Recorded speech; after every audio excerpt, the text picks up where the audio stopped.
All right, I get asked, what is one of the superpowers? What are one of the good habits that I have? What are one of the personality traits that help me get where I am, lose the weight that I did, and put on the muscle, get to the gym, get in the shape I am, sitting here on my 55th birthday? And one of them is a big one is I hate taking medication. I hate it. I hate every part about it.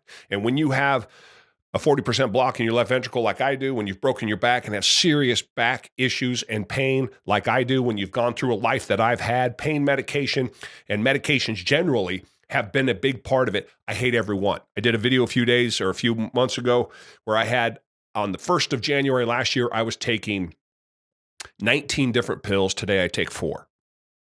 19 to 4.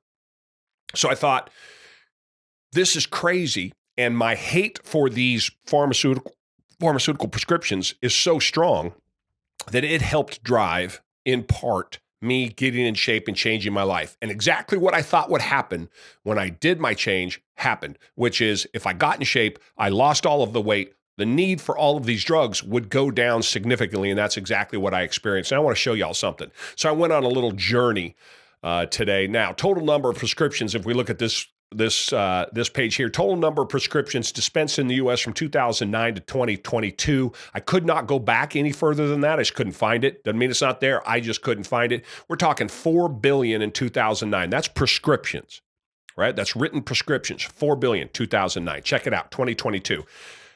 What are we? 3, 4, 5, 6, 3 billion more prescriptions from 2009 when it was 4 billion to 2022 when it's almost 7 billion.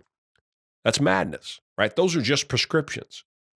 If we look a little bit further at spending in 2022, overall pharmaceutical expenditures in the U.S. grew 9.4% compared to 2021 for a total of $633 billion.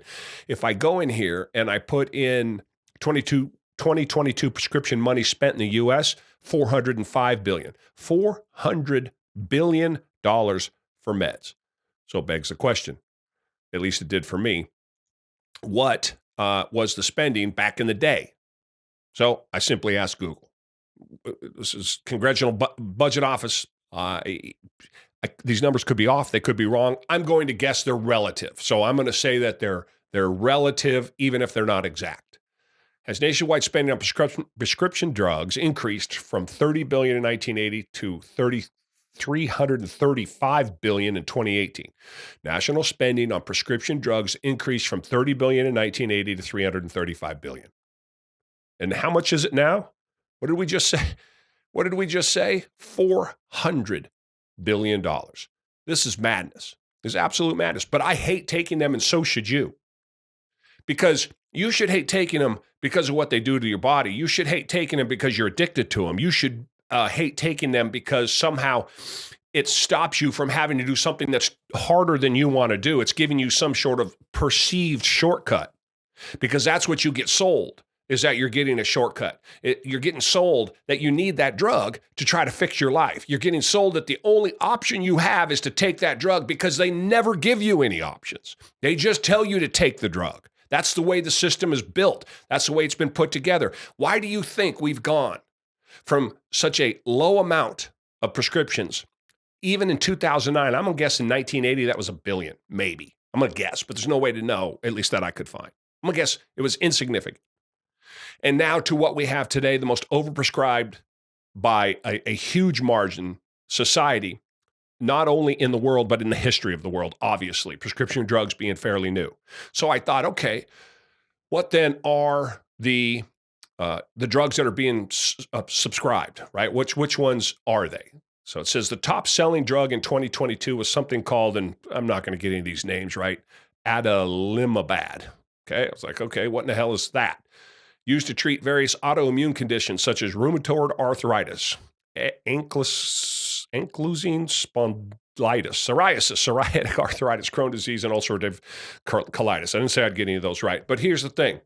For each one of those, save for that ankylosing, never heard of that, I have talked to myself personally, and I have seen So many testimonials after testimonials of people who changed their diet and got in shape and got rid of all of those things. Now, I'm an advocate for the carnivore diet. I think that people should go to that, particularly if you have anything wrong with you. But any diet that cuts out processed foods and sugar, I think, is going to have a huge impact. You can even eat a little bit of sugar. It's not going to hurt you. Problem is, we can't eat a little bit of sugar. The problem is it's in everything that we eat. Eat sugar or worse, corn syrup, as an example.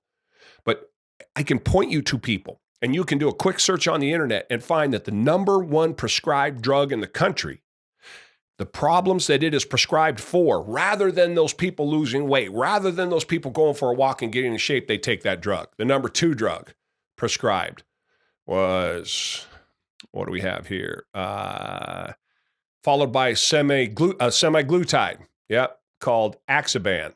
And what does that particular drug do? Let's see if I have that here. Type 2 diabetes. It's a semaglutide, right? We know all about that. And that's about to take off. Now, these are prescribed drugs, not the money spent on drugs. These are prescribed drugs. And this is about to take off because, as we know, they have now flipped this to help deal with overweight people because it lessens your appetite. So you eat less food and you lose weight. Now, here's the problem with it. I can show you testimonial after testimonial. Forget about the fact that the number of people taking it now, we continue to hear issues with, and in fact, the manufacturers being sued for it causing cramping in the stomach. But forget about all of that.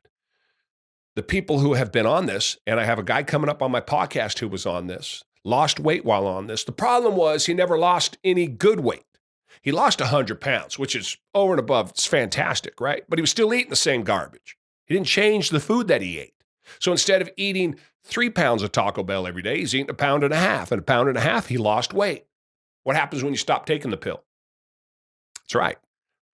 Right back up you go.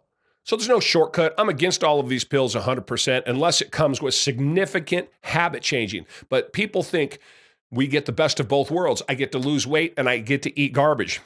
Doesn't work like that. Never has, never will. If you don't have the willpower to do it on your own, taking that pill ain't going to change your life much. Now, it's going to be healthier to be slimmer, to lose the weight. 100%. That's absolutely true. But I know a lot of unhealthy, skinny people. Skinny fat, they're called. There's a term for it, right? They eat like garbage. 100%. Not going to change it in the long run much at all. It'll add a few years to your life. But you're still exposing yourself to all the dangers. Here they've tried to give you a drug, and then they scam you with the drug by telling you that this is safe and effective and you don't have anything to worry about. And do you think that they want you eating clean? No. Why would they want you eating clean? The entire system is built so that we have to endure all of this. The entire system is built to grow and grow from 80 billion to 633 billion. It's insane.